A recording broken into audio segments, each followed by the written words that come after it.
Hello every one, Bible study എന്ന എൻ്റെ ചാനലിലേക്ക് വീണ്ടും നിങ്ങളെ സ്വാഗതം ചെയ്യുകയാണ്. യേശുക്രിസ്തുവിനെ കുറിച്ചാണ് ഇപ്രാവശ്യം എനിക്ക് പറയാനുള്ളത്. യേശുവിൻ്റെ യഥാർത്ഥ പേര് യേശു എന്നാണ്. നൂറ്റാണ്ടുകൾക്ക് മുമ്പ് ജീസസ് എന്ന ഇംഗ്ലീഷ് പേര് ഗ്രീക്കിൽ നിന്നും ലാറ്റിൻ ഭാഷയിലേക്ക് വന്ന ലെസ്യൂസ് എന്ന പേരിൽ നിന്നും ആണ് ഉണ്ടായിട്ടുള്ളത്. ക്രിസ്തു എന്ന പേരിന്റെ അർത്ഥം അഭിഷിക്തൻ എന്നാണ്. അവന്റെ വംശാവലി, പശ്ചാത്തലം, ജന്മസ്ഥലം, മറ്റു തിരിച്ചറിയ സവിശേഷതകളെല്ലാം ഇതുവഴി മനസ്സിലാക്കാൻ കഴിയും. യേശു എന്ന വാക്കിന് മലയാളത്തോട് വളരെ സാമ്യമുണ്ട്. മലയാളത്തിൽ യേശു എന്നാണല്ലോ ക്രിസ്തുവിനെ പറയുന്നത്. ഉൽപ്പത്തി 49:10, 2 ശമൂവേൽ 7:12 മുതൽ 16 വരെ, മീഖ 5:2, ദാനിയേൽ 9:24 മുതൽ 27 വരെ, സക്കറിയ 9:9, സങ്കീർത്തനങ്ങൾ 22:1 മുതൽ 31. ഇത് ക്രിസ്തുവിന്റെ മരണത്തെ പ്രസ്താവിക്കുന്നു.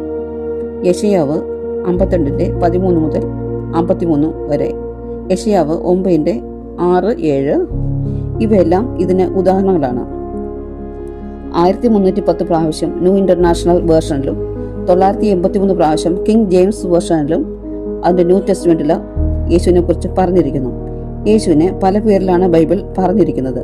അഭിഷിക്തൻ അഥവാ ക്രിസ്തു, മശിഹ, രക്ഷകൻ, പ്രഭു, ദൈവത്തിന്റെ കുഞ്ഞാട്, ലോകത്തിന്റെ വെളിച്ചം, ദൈവത്തിന്റെ പുത്രൻ, ഇമ്മാനുവേൽ, അൽഫ ഒമേഗ, സമാധാനത്തിന്റെ പ്രഭു, നീതിമാനായ ദൈവം, വഴി, സത്യം, ജീവൻ, ജീവന്റെ അപ്പം, സൃഷ്ടിതാവ്, രാജാക്കന്മാരുടെ രാജാവ്, യഹൂദന്മാരുടെ രാജാവ്, പ്രവാചകൻ, ഗുരു, അഡ്വക്കേറ്റ്, മധ്യസ്ഥൻ, ജഡ്ജ്, മൂലക്കല്ല്, നല്ലയിടയൻ, വചനം, പാറ, ശിഖരം, മണവാളൻ, യൂദയുടെ സിംഹം, അദർശനായ ദൈവത്തിന്റെ പ്രതിമ, ആശാരി, ശക്തനായ ദൈവം, ഉളവാക്കപ്പെട്ട പുത്രൻ തുടങ്ങിയവയാണ് അവ.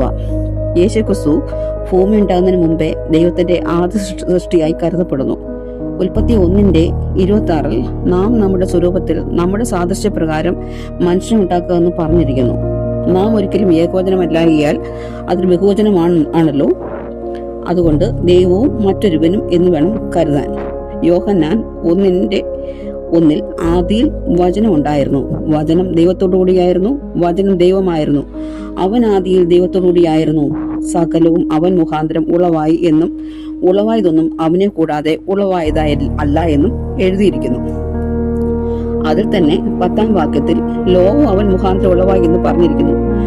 മറിയ എന്ന വിശുദ്ധ സ്ത്രീയിൽ ഉളവായത് പുരുഷന്റെ ഇഷ്ടത്താലല്ല, ദൈവത്തിന്റെ നിന്നത്രേ ജനിച്ചവൻ എന്ന് 13-ാം വാക്യത്തിലും വചനം ജഡമായി തീർന്നു നമ്മുടെ ഇടയിൽ പാർത്തു എന്ന് 14-ലും കാണുന്നു. ഇത് എഴുതിയിരിക്കുന്ന വ്യക്തി ക്രിസ്തു മരിച്ചതിന് ശേഷമുള്ള ആളല്ല എന്നോർക്കുക. ക്രിസ്തുവിനോടുകൂടെ നടന്ന അവന്റെ ജനനം മുതലുള്ള എല്ലാ പ്രവൃത്തികളും കണ്ട് അനുഭവിച്ച ആളുമാണ്. റോമൻ ചരിത്രകാരൻ ടാസിറ്റസ് എന്നയാൾക്ക് ക്രിസ്ത്യാനികളോട് ഒരു താല്പര്യമില്ലായിരുന്നു. 116 AD അദ്ദേഹത്തിന്റെ പുസ്തകത്തിൽ യേശുവിനെ കുറിച്ച് പറയുന്നുണ്ട്. യൂതമതക്കാരനായ ഒരു പണ്ഡിതനായിരുന്നു ഫ്ലാവിയസ് ജോസഫസ്. അദ്ദേഹം 93 AD യേശുവിനെ കുറിച്ച് പറയുന്നുണ്ട്. ഗ്രീക്ക് തത്വചിന്തകനായിരുന്ന സെൽസസ് ഒരു അക്രൈസ്തനായിരുന്നു. അദ്ദേഹവും യേശുവിന്റെ അത്ഭുത പ്രവർത്തനങ്ങളെ കുറിച്ച് പറയുന്നുണ്ട്. AD എന്നും BC എന്നും ചരിത്രത്തെ വേർതിരിച്ചിരിക്കുന്നു. അന്നോ ഡൊമിനി ഇതിനർത്ഥം ക്രിസ്തു ജനിച്ച വർഷം എന്നാണ്. BC എന്നത് ബിഫോർ ക്രൈസ്റ്റ് എന്നും. ഏകദേശം BC 6-നും 4-നും ഇടയ്ക്കാണ് യേശുക്രിസ്തുവിന്റെ ജന്മമെന്ന് ചരിത്രരേഖകളുണ്ട്. 4-ാം നൂറ്റാണ്ടിൽ പോപ്പ് ജൂലിയസ് ആണ് ഡിസംബർ 25-നാണ് ക്രിസ്തുവിന്റെ ജന്മമെന്ന് പ്രഖ്യാപിച്ചത്. സൂര്യദേവനായ സോൾ ഇൻവിക്ടസിന്റെ ജന്മദിവസവും അതേ ദിവസം തന്നെയാണ്. യഥാർത്ഥത്തിൽ ഡിസംബർ 25-ആണ് ക്രിസ്തു ജനിച്ചതെന്ന് ബൈബിളിൽ പറയുന്നില്ല, മറിച്ച് ഏറ്റവും തണുപ്പുള്ള രാത്രിയായി മാത്രം പറഞ്ഞിരിക്കുന്നു. എന്നാൽ മരണ ദിവസം കൃത്യമായി തന്നെ പറയുന്നുണ്ട്. ഏപ്രിൽ 3 AD 33, അതൊരു വെള്ളിയാഴ്ചയായിരുന്നു. ക്രിസ്തുവിന് മുമ്പ് 1500-1200 BC കാലഘട്ടത്തിൽ രചിക്കപ്പെട്ടതാണല്ലോ വേദങ്ങൾ. 4 വേദങ്ങളുണ്ടല്ലോ: ഋഗ്വേദ, യജുർവേദ, സാമവേദ, അഥർവേദ. ഈ വേദങ്ങൾ പരിശോധിച്ചാൽ തന്നെ ക്രിസ്തുവിന്റെ യാഥാർത്ഥ്യം മനസ്സിലാക്കാൻ കഴിയും. ഓം ശ്രീ കന്യക സുതനായ നമ, കന്യയിൽ നിന്നുണ്ടായവനെ നമിക്കുക. ഓം ശ്രീ ദരിദ്രനാരായണായ നമ, ദരിദ്രനായി ജനിച്ചവനെ നമിക്കുക. യേശു ഒരു ആശാരിയുടെ മകനായിട്ടാണല്ലോ ജനിച്ചത്. അവൻ ദരിദ്രനായി ജീവിച്ചു. ഓം ശ്രീ വൃക്ഷശൂലായ നമ, മരത്തിൽ ആണിയാൽ തറയ്ക്കപ്പെട്ടവനെ നമിക്കുക. ഓം ശ്രീ പഞ്ചകായ നമ, ശരത്തിൽ 5 മുറിവുകളേറ്റവനെ നമിക്കുക. ഋഗ്വേദത്തിൽ ഒരു ദൈവത്തെക്കുറിച്ച് മാത്രമേ പറഞ്ഞിട്ടുള്ളൂ. താതപുത്ര ആത്മസംയുക്തം ബ്രഹ്മം എന്ന് പറഞ്ഞാൽ പിതാവ്, പുത്രൻ, പരിശുദ്ധാത്മ എന്നിവ ചേർന്നാണ് ദൈവം. ഋഗ്വേദത്തിലെ 10 മണ്ഡലങ്ങളിൽ 1 മുതൽ 9 വരെയാണ് ദൈവത്തെക്കുറിച്ച് പറഞ്ഞിരിക്കുന്നത്.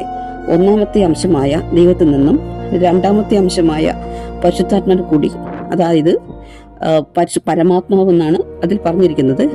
മൂന്നാമത്തെ അംശമായ ദൈവപുത്രൻ അഥവാ ക്രിസ്തു ഉണ്ടായിരിക്കുന്നത്. ഇതിൽ ഹിരണ്യഗർഭൻ എന്ന് പറഞ്ഞിരിക്കുന്നു.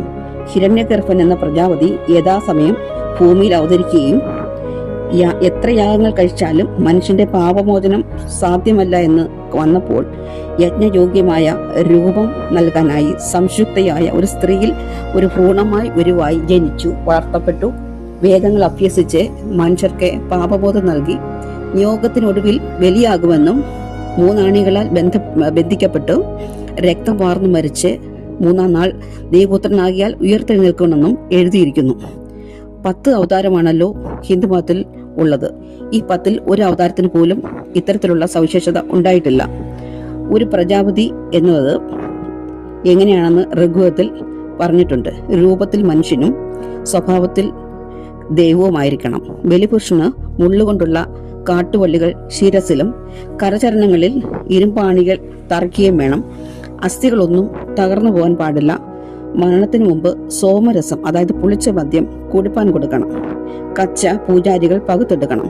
ചതുർണ ബ്രാഹ്മണത്തിലും ഋഗ്വേദം, യജുർവേദം തുടങ്ങിയവയിലും ഇതെല്ലാം ക്രിസ്തു ആണെന്ന് മനസ്സിലാക്കാൻ കഴിയും. അതായത് ക്രിസ്തു മരിച്ചത് ഒരു വധശിക്ഷയോ സാധാരണ മരണമോ ആയിരുന്നില്ല, അതൊരു ബലിയായിരുന്നു. യേശുക്രിസ്തുവിനെ കുറിച്ചുള്ള ഇന്നത്തെ എൻ്റെ ചിന്ത ഇവിടെ അവസാനിപ്പിക്കുകയാണ്. 22-ാം സങ്കീർത്തനത്തിൽ ഈ ക്രിസ്തുവിന്റെ മരണത്തെക്കുറിച്ച് പ്രതിപാദിക്കുന്നുണ്ട്. ഇനി ക്രിസ്തുവിനെ കുറിച്ചുള്ള ബാക്കി ഭാഗം അടുത്ത ക്ലാസ്സിൽ കാണാം. ദൈവം നിങ്ങളെ ഏവരും അനുഗ്രഹിക്കട്ടെ.